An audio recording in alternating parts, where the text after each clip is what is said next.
며느리가 몰래 챙긴 시어머니, 죽기 전날 밝힌 비밀. 저는 지난 10년을 후회하며 살았습니다. 아니, 정확히는 지난 30년을 후회하며 살았습니다. 시어머니 때문에요. 많은 분들이 시어머니와의 관계가 어렵다고 하죠. 하지만 저는 그것이 남다른 고통이었다고 말하고 싶습니다. 매일 새벽에 눈을 떠서 가슴이 철렁 내려앉는 그런 종류의 고통 말이에요. 며느리란 뭘까요? 저는 오랫동안 그게 뭔지 몰랐어요. 1994년. 저는 23살에 지금의 남편과 결혼했습니다. 당시 시어머니는 56살이셨어요. 지금 제 나이가 53살이니 시어머니는 제가 지금 느끼는 것보다 훨씬 젊은 마음이셨을 겁니다. 그런데 왜 그렇게 날카로웠는지. 첫 며느리 울음도 제 울음이었어요. 신혼집에 들어가던 날 저는 맛있는 반찬을 챙겨드리려고 했습니다. 솜씨 좋은 엄마에게 배운 고등어구이, 계란말이, 된장국. 마음을 담아 차렸어요. 시어머니는 한 입 집어 드신 후 냉장고를 열어보셨습니다. 이게 뭐하는 반찬이냐고.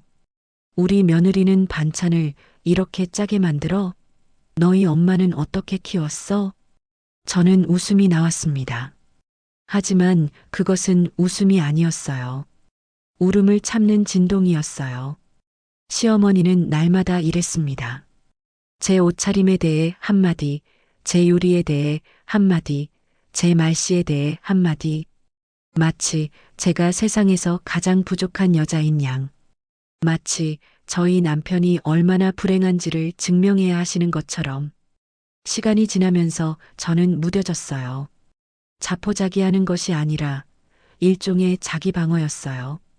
시어머니의 말씀을 듣되 흘려보내기 시작했습니다. 마치 바람이 지나가듯이. 하지만 제 남편은 달랐어요. 남편은 저를 지켜주려고 애를 썼습니다. 엄마 앞에서 저를 감싸려고 했어요. 그럴 때마다 시어머니는 더 심해졌습니다. 아, 이제 며느리 편을 드는구나. 그럼 엄마는 버려진 거야? 엄마는 늙어서 쓸모없는 거지? 그렇게 20년이 흘렀습니다. 우리는 아이 둘을 낳았고, 남편은 장사를 시작했고, 저는 일을 했고, 시어머니는 언제나 저를 좋아하지 않으셨어요. 제 남편과 시어머니 사이의 관계도 점점 멀어져만 갔습니다. 저는 죄책감을 느꼈어요. 혹시 내가 시어머니를 소외시킨 건 아닌가? 혹시 내가 남편을 시어머니에게서 빼앗은 건 아닌가? 그런 죄책감이 제 가슴에 돌덩이처럼 박혀 있었습니다. 2014년 초봄이었습니다. 남편이 퇴근해서 한 말이 엄마가 어색한데? 라는 거였어요. 무슨 어색해? 뭔가. 배가 아파하시는데 병원을 안 가신대. 저는 그 순간 무언가 무거운 것이 내려오는 느낌을 받았습니다. 직감이란 게 있잖아요. 그것이 바로 그런 것이었어요. 다음 날 아침 저는 남편 몰래 시어머니 댁을 방문했습니다. 처음입니다. 이렇게 하는 것. 그동안 저는 가능하면 시어머니를 피했거든요. 시어머니는 침대에 누워 계셨어요. 제 얼굴을 보시더니 눈썹을 팍 치켜 올리셨습니다.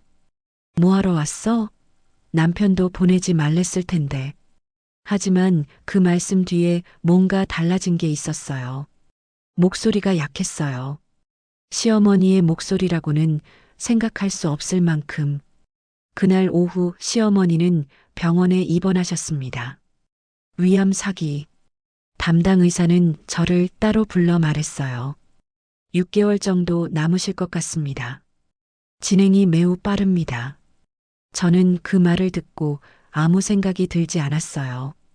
제 머릿속은 텅 비어 있었고 심장만 철퍼덕거리고 있었어요. 시어머니는 병실에서도 여전하셨어요. 내가 죽으면 장례는 크게 하지 말고 보험금은 네 아들 교육비에 써라. 그리고 날 자주 보지 마. 너 같은 여자 보면 정신이 안 난다. 저는 그 말을 들으면서 처음으로 정말 처음으로 시어머니를 미워하지 않았어요. 대신에 뭔가 다른 감정이 들었어요. 연민이란 걸까요? 아니면 연민보다도 깊은 뭔가. 남편과 저는 몰래 계획을 짰어요. 저희는 시어머니 병원에 가서 도움을 드리기로 했습니다. 하지만 시어머니에게는 절대 알리지 않기로.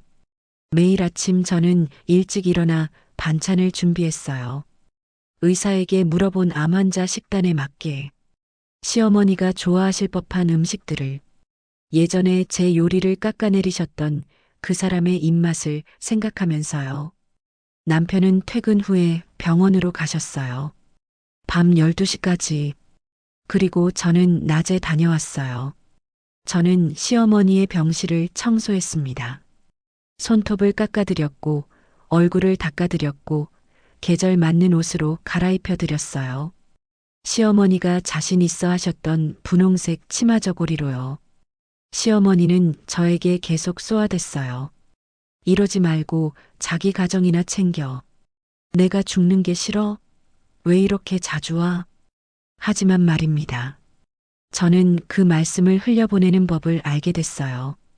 그리고 계속했어요. 밤이 되면 남편에게 물었습니다. 엄마가 뭐라고 하셨어? 일반적인 엄마 같은 말씀이셨어. 왜? 저는 그제야 웃음이 나왔어요. 그것이 바로 우리가 할 수 있는 전부라는 걸 아는 순간, 시간이 지나면서 뭔가 바뀌기 시작했어요. 어느 날 저는 시어머니 침대맡에서 그냥 앉아 있었어요. 따로 말을 건 것도 아니고 뭔가를 해준 것도 아니고 그냥 앉아 있었어요. 시어머니는 한참을 침묵 속에서 저를 보시다가 말씀하셨어요. 너 정말 성질 더러웠는데? 네, 엄마. 저 성질도 더럽지만 다행히 뭔가 배웠어요. 뭘? 엄마를 우리 엄마처럼 사랑하는 법을요. 시어머니는 눈을 감으셨어요. 2014년 10월. 시어머니는 임종을 앞두고 계셨어요. 의사는 이제 하루 이틀 남았습니다라고 했고, 남편은 거의 병원에 살다시피 했어요.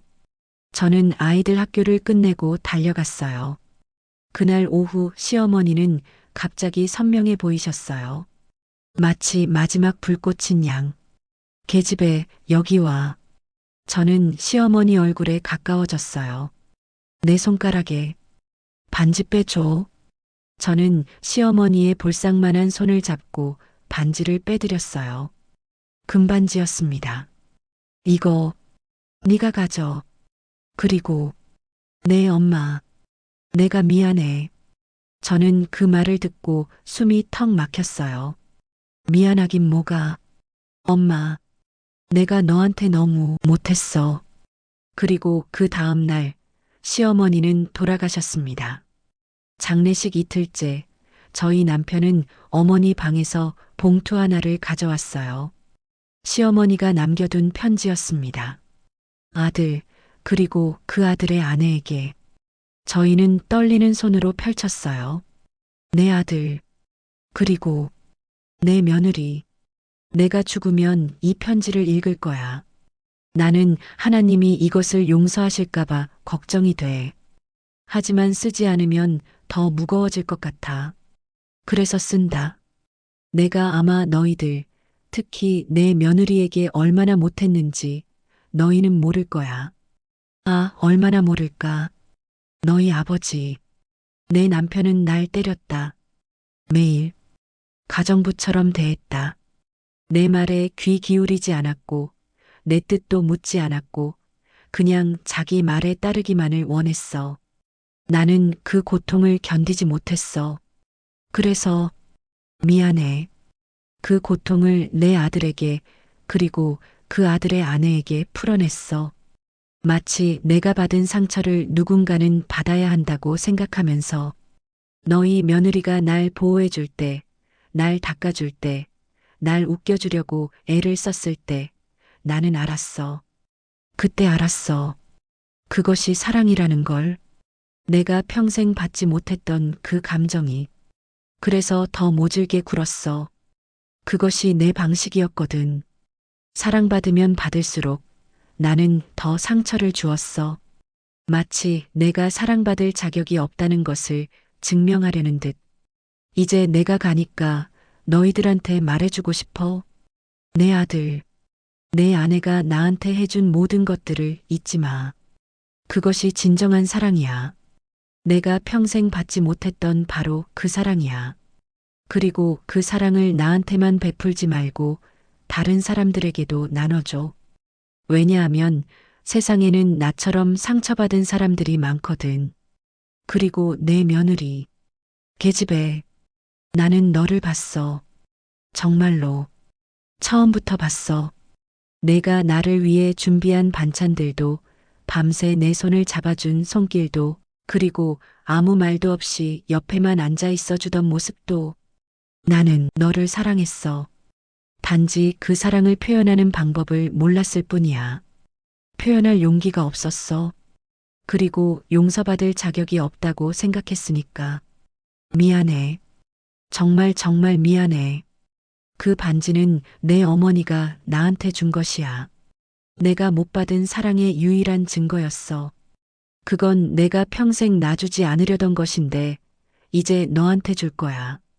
너는 사랑받을 자격이 있으니까. 그리고 사랑을 줄 수 있는 사람이니까. 우리 아들, 그리고 너희 아이들, 그리고 그 아이들의 아이들까지. 너희들이 이 집안의 사랑을 계속 나눠줬으면 좋겠어. 상처의 대물림이 아니라 사랑의 대물림이 되도록. 내가 못한 그 일을 너희가 해줄 수 있을 거야. 이제 나는 가. 덜 아프게. 엄마가. 저는 그 편지를 읽으면서 처음으로 울었어요. 정말로 처음으로. 그동안 저는 눈물을 흘릴 수 없었거든요.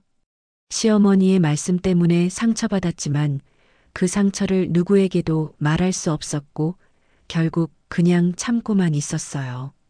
마치 그것이 며느리의 의무인 양. 하지만 그 편지를 읽고 난 후 저는 깨달았어요. 시어머니는 제게 학대자가 아니었어요. 시어머니는 상처받은 사람이었어요. 그리고 상처받은 사람이 자신이 받은 상처를 다른 사람에게 주는 것. 그것은 악의가 아니라 병들었다는 신호였어요. 저는 남편을 봤어요. 남편도 그 편지를 읽고 눈물을 흘리고 있었어요. 미안해. 내가 엄마를 제대로 이해하지 못했어. 아니야. 우린 엄마를 진정으로 사랑했어. 마지막에라도 그걸 느끼게 해줄 수 있어서 다행이야. 그날 밤 저는 반지를 끼고 한참을 봤어요. 시어머니 어머니가 주신 그리고 이제 저에게로 온 그 반지를. 그리고 깨달았어요.